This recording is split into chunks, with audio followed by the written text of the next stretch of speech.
ओए, तुम मेरी कुर्सी पे। Boss, don't be cross. तू बे।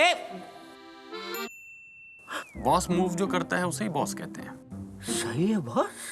फैन फाइट है बॉस। सही टीम चुनो और बड़ा जीतो। Only on fanfight.com। Boss move करो।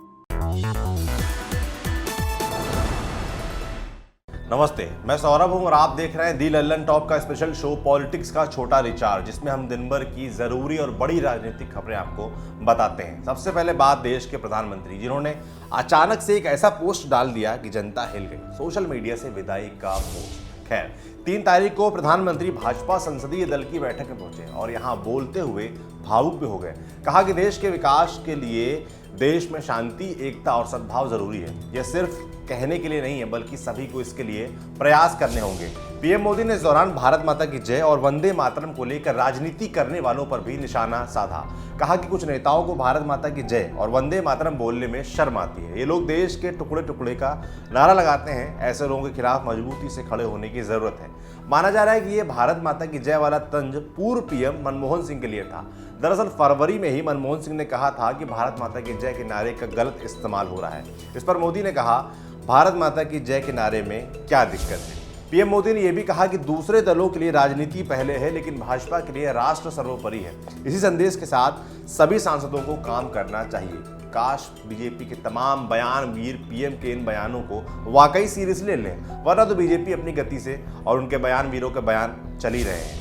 वहीं संसद में दूसरे दिन में दिल्ली हिंसा को लेकर जम के बवाल हुआ। विपक्षी सांसद दिल्ली हिंसा पर तुरंत चर्चा की मांग कर रहे थे, जबकि स्पीकर ओम बिरला ने प्रश्नकाल के बाद चर्चा की बात कही। स्पीकर ने कल के हंगामे और धक्का मुक्की पर विपक्षी सांसदों को कड़ी चेतावनी देते हुए कहा कि अगर कोई सांसद दूसरे की सीट के पास गया तो वह पूरे सत्र के लिए उसे निलंबित कर देंगे। इसे सुनते ही विपक्ष भड़क गया। कांग्रेस सांसद दल के नेता अधीर रंजन चौधरी ने कहा कि हम आम लोगों के नुमाइंदे हैं। दिल्ली में लाशों की कतार बढ़ रही है, यह विषय उठाने का हमें अधिकार दीजिए। इस तरह हंगामा बढ़ता देख स्पीकर ने सदन की कार्यवाही 12 बजे तक के लिए स्थगित कर दी, फिर दिन भर के लिए स्थगित करनी पड़ी। दिल्ली हिंसा से जुड़ी एक और खबर है, मगर यहां कोई हंगामा नहीं हुआ है। खबर दिल्ली के मुख्यमंत्री अरविंद केजरीवाल की प्रधानमंत्री नरेंद्र मोदी से मुलाकात की। केजरीवाल ने बताया कि पीएम मोदी से उन्होंने कहा कि दिल्ली दंगों के लिए किसी भी पार्टी, किसी भी धर्म के लोग जिम्मेदार हों, उन पर सख्त से सख्त कार्रवाई होनी चाहिए। केजरीवाल ने दिल्ली पुलिस पर भी ये सवाल उठाया कि अगर नॉर्थ ईस्ट दिल्ली में पुलिस पहले 2 दिन मुस्तैदी दिखाती तो इतने लोगों की जान नहीं जाती। केजरीवाल ने यह भी कहा कि केंद्र के साथ मिलकर वह कोशिश करेंगे कि भविष्य में ऐसी कोई वारदात न हो। अब चलते हैं महाराष्ट्र, जहां शिक्षा के क्षेत्र में मुस्लिमों को 5% आरक्षण की बात चल रही है, पर मुख्यमंत्री उद्धव ठाकरे ने साफ किया कि अभी ये मामला आधिकारिक तौर पर उनके पास नहीं आया है।